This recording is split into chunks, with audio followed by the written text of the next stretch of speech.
This is a Sports Catastrophe production. Hey there, Heather, ho there. It's Jeff Cunardon welcoming you to another Sports Catastrophe birthday boy. And the birthday boy for today, November the 29th, is an executive. I know he never played for Major League Baseball, but he is an MLB executive who is a consultant with the commissioner's office. Turns 48 today. But this guy is amazing because he is known for helping and two of the greatest World Series droughts of all time.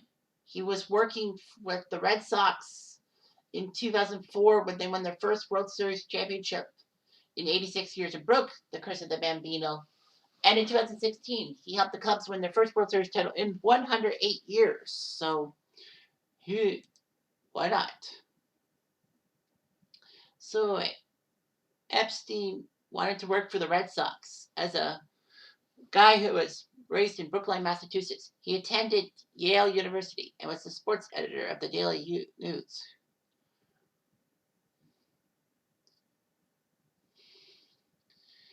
He wanted he got a letter.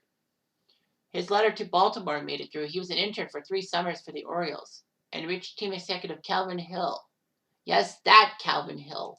You know, Grant Hill's father, who was the head of personnel for the Orioles and a Yale alumnus. He graduated with a degree in American Studies and was made the PR assistant for the Orioles. And then after a while, he went to San Diego to become director of player development. He would actually attend the University of San Diego School of Law and got a doctorate degree. Epstein actually did base his class selection on which professor seemed to be the most lenient with attendance policies given the Padres' work hours. By studying law, Epstein was actually invited to take part in high-level negotiations and discussions by San Diego GM Kevin Towers. He would become the director of baseball operations. And when Larry Lucchino, who went from Baltimore to San Diego alongside Epstein, was named the president and CEO of the Red Sox, he decided to hire Epstein to work under him. Epstein was made to be the general manager at the end of the 2002 season. Epstein was credited with initiating the trade of beloved Boston Red Sox player Nomar Garciaparra in a 3-team deal with Los Angeles and St. Louis that ended up getting Edgar Renteria on their team and helping them in the shortstop position.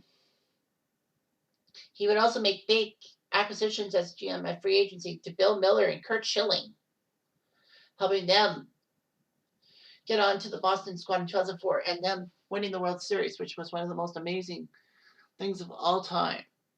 I hope I talked about that end of the World Series drought. Not Actually, not really. I talked about Boston's 0-3 rally in the 0-4 LCS, but I didn't talk about that day when they won the World Series in Game 4. Anyway, it doesn't really matter, as he helped the Red Sox and the Curses of Bambino come back from 3-0 down in the LCS and win the World Series, sweeping the Cardinals.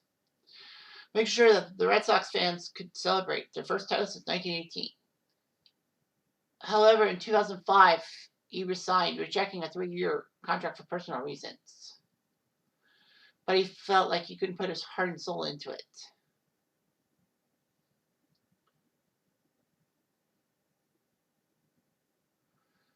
The funny thing is that Epstein, when he resigned for the Red Sox, was on Halloween and he wore a gorilla suit in an attempt to avoid reporters. And a witness saw a person wearing a gorilla suit driving a Volvo similar to Epstein's.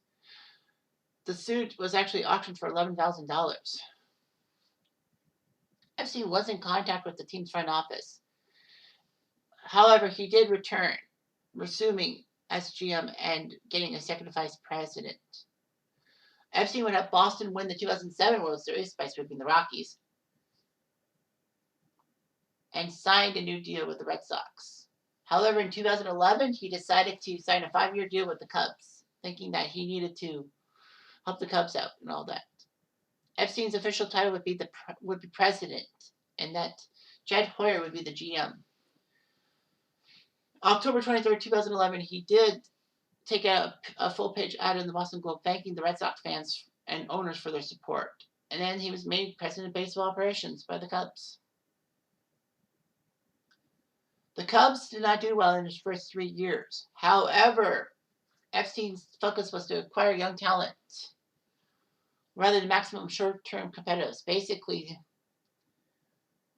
long-term pain, short-term pain for long-term gain, if you will. However, that rebuild actually works out as the Cubs went to the 2015 playoffs but got swept by the Mets. However, he signed an extension with the club September 2016, and ironically, that was just about when the Cubs made a great full season run. They took care of the San Francisco Giants in 4 games, 3-1 in the NLDS, which every game was a tight one.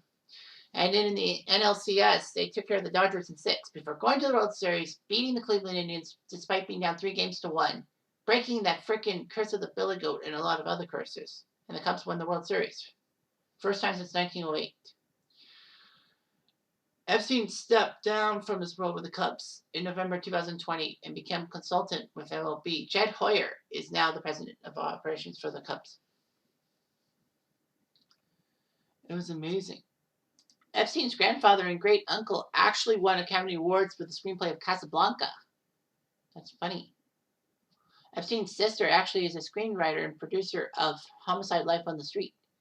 Epstein married Marie Whitney, who is the founder of Two Penny Blue. They had 2 sons, Jack and Andrew.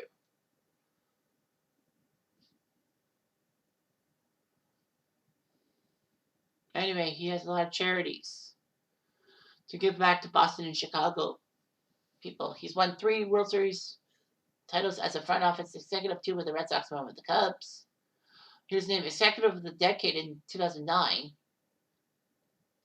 and all that.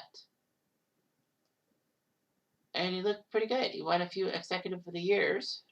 So he's done pretty well for himself.